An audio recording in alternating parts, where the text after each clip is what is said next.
So hello and welcome to GINX full suspension bike. If you want to watch the unboxing, the link will be up. You can watch how I take it out of the box, but it's pretty much what you're seeing in front of you. You get the set of pedals, you get a 27.5-inch front wheel, you get your mud guard, controller there, handlebars which you've got to attach. So basically we just got to put it together. So we're going to do that first. First of all, we're going to put the front wheel in. It should be quite easy to put the front wheel in, but I am going to be balancing the bike with my knee while I'm trying to do things. So yeah, I'm going to make it interesting. This is a one-person job and we're going to give it a go. First of all, we have to make sure that the front disc goes into the caliper, otherwise it's not going to work. And then we're going to put this through quite simply and just screw it together. So we undo the end, there's a little plastic nut on the end, we slide that through the inside of the wheel, and then we put our little plastic nut just on the end, loose, so it's nice and loose like that. Bring the bike round this side, and as we lift it up, we're going to slide it in underneath, drop our forks into the front and align our caliper just to make sure our disc goes through the caliper, just inside here. Just dropping the disc in between the caliper, and then all we do then is we do this up finger tight until you're comfortable where it is, and then on the other side of the wheel,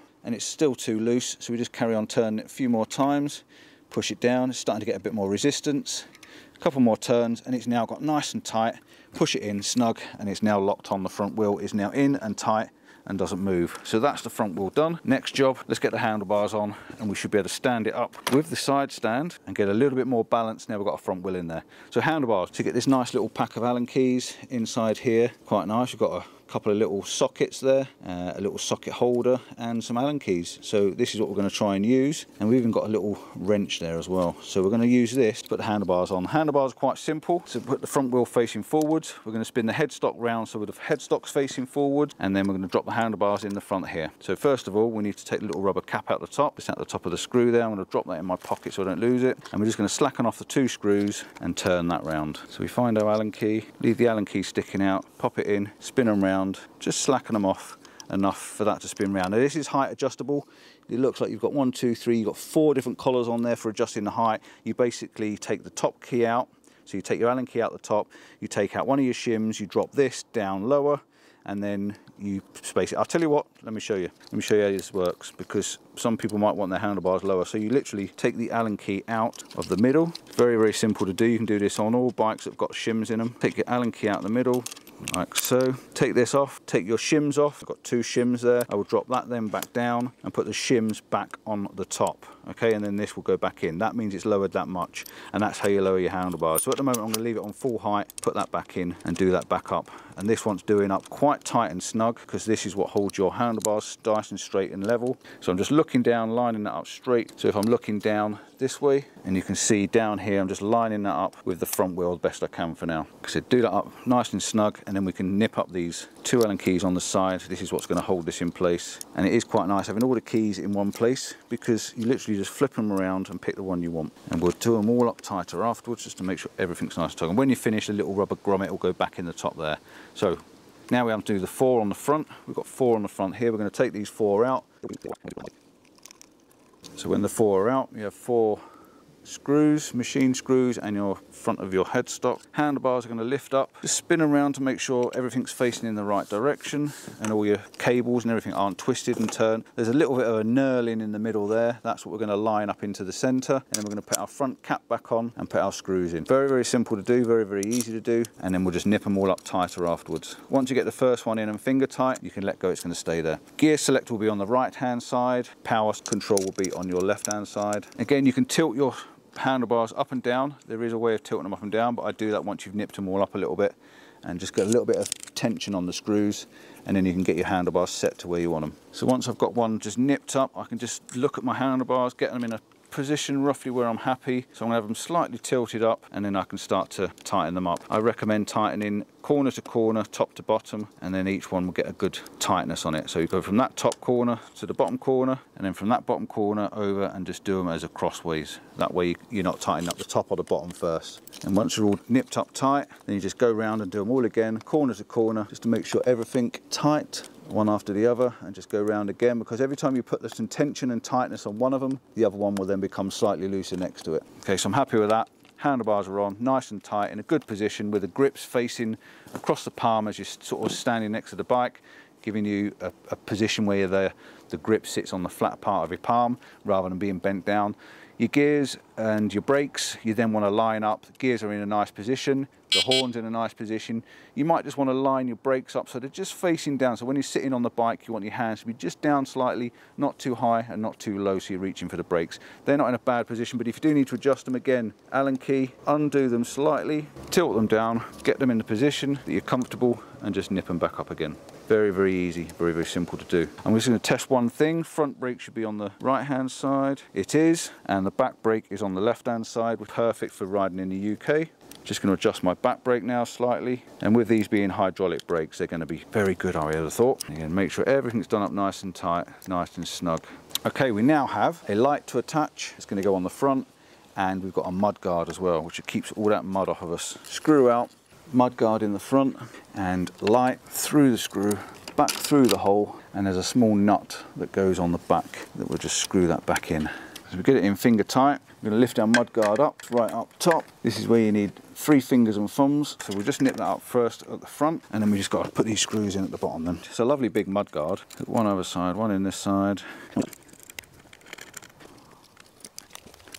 Headlight and mud guard on. Now she's looking like a bike to ride. Okay, we need a set of pedals. Because the pedals come as a separate set. We've got an R on the side there. If I can find it, I can tell you there they are on the ends. So on the ends of the pedals, you've got an L and R for left and right. Right is on the right hand side, left is on the left hand side. They have opposite threads, so you have to spin the inside of the pedal to get it to screw on. If it doesn't go on screwing it clockwise, then screw it anti-clockwise. Only one way will work. So my right one is clockwise. This is where I would only recommend possibly using a proper spanner for doing these up, but this should work. Drop it in and spin it round, and it should do them up quite adequately, but I might just recommend using a proper spanner because you do want to get these quite snug and tight. If you've got a spanner, it's normally about a 14mm. So this one is our left-handed thread, which goes in the opposite way round. It's only so when you're pedaling forwards, your pedals don't get unwound and come off. So the spanner does work. You don't need to go out and buy separate spanners, but like I say, I do recommend getting these done up quite tightly, so a nice good spanner will just give you that extra pressure. There we go, as our pedals are on. Nice big flat pedals as well, with some good little studs to stop your feet from sliding off. Okay, next thing we have to do, our screen, which should be nice and simple. We've got, again, 2 little Allen keys at the bottom here. I'm going to take those out, one on either side. Try not to lose the nuts in the back. This is then just going to slide over the top there. Just open up the little prongs, slide them over, and then put our Allen keys back in, making sure our nuts are still inside the little captive plastic housing. Small Allen key, just spin around. Don't have to do these up too tight. These are just sort of nipped up because you might want to tilt your screen up and down, but just make sure they are done up because you don't want them to fall off while you're riding along.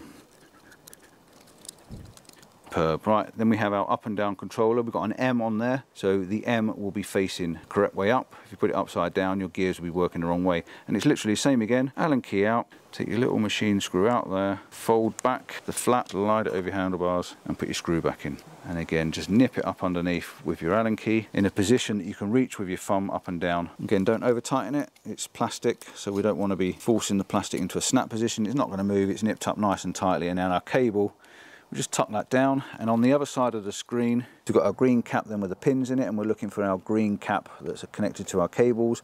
There's a little tiny notch there and a little tiny lug inside. We just line the lug up with the knot, and once that's lined up, that pushes in. It's as simple as that. That screen is now connected and ready to go. Lockable front suspension. We've got 100mm travel suspension on the front, and this is actually lockable on the top round, and put it into a lock position. So in the lock position it's solid, and then we can put it onto suspension. And you've also got a little gauge on there to show us that the suspension is actually moving. And again, if you put the lock on, push it down, the lock then should stop that from moving, and doesn't move at all.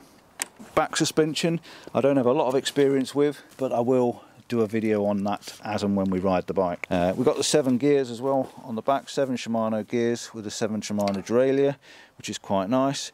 Our 250 watt Bifang motor, hydraulic zoom brakes. We've got our 180mm, I think they are, disc brakes front and back. And we've also got quick release seat as well, so we can rise and lower our saddle very quickly to lock it off with this. And a recommended height, if you don't know how to set up your bike, unlock, go to your hip, bring the pedal up to your hip, and that should be roughly the right height. lock it back off, make sure it doesn't move, and that should give you approximately the right height. Press the button on the M to see if we get any display come up. We do on the front, so we'll have a quick video of that and show you that working. So we're going to press our little M button over on this corner, press and hold the M button, power comes on, telling us there we're on power assist level 1, we can go up to level 5, come back down to level 1 and 0, and then we've also got our battery indicator saying 100% battery, our speed control which is in kilometers per hour, so we need to go in and find out how to change that to miles per hour. And this bike has got, looks like 58 kilometers on it already. It has been sent to me from GINX, so I'm pretty sure they've had it in the warehouse and just checked to make sure it's all as good as it is before they send it out to me. So yeah, bike is done, bike is built. It looks pretty good. Can't wait to ride it now. Keys are here. I'll explain more about the battery later on, but the battery is basic in the bottom here. You put your key in, unlock it and take your battery out the bottom. It's a bit of a safety feature, so you can't take the battery without turning the bike over. If you want to see more, do like and subscribe to the channel. You will see us trying this out, testing it and riding it. It should have a 75-mile range, so by the time I've killed one battery, we should know whether we like it or not. Ciao for now, see you soon, and hope you enjoyed that. I did.